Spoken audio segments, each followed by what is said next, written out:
religioso provoca polêmica na França. Ele fundou a primeira mesquita do mundo voltada para o público gay. O islamismo é a segunda religião do país, depois do catolicismo, com 5 milhões de seguidores.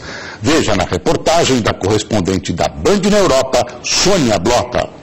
O fundador da mesquita, Ludovic Mohammed, não aceitou nos receber no novo local por temer atrair a atenção de vizinhos e ser vítima de ataques homofóbicos. Aos 35 anos, o franco-argelino criou um espaço para gays dentro do islamismo e abriu a primeira mesquita para homossexuais do mundo. O local fica em Val-de-Marne, distrito perto de Paris. Num café, ele conta que o objetivo é alcançar a igualdade em todos os setores da vida, inclusive o religioso. C'est une religion de paix, c'est une religion égalitaire. Como era esperado, o projeto não teve apoio de nenhuma instituição muçulmana. Autoridades islâmicas francesas protestaram dizendo que a iniciativa de Mohammed vai contra o Alcorão e não deve ser reconhecida. A polêmica ganha força às vésperas da discussão sobre um projeto de lei que legaliza o casamento entre pessoas do mesmo sexo e a adoção por casais homossexuais. A medida proposta pelo presidente François Hollande deve ser votada pelo parlamento até junho. Pesquisas mostram que 60% dos franceses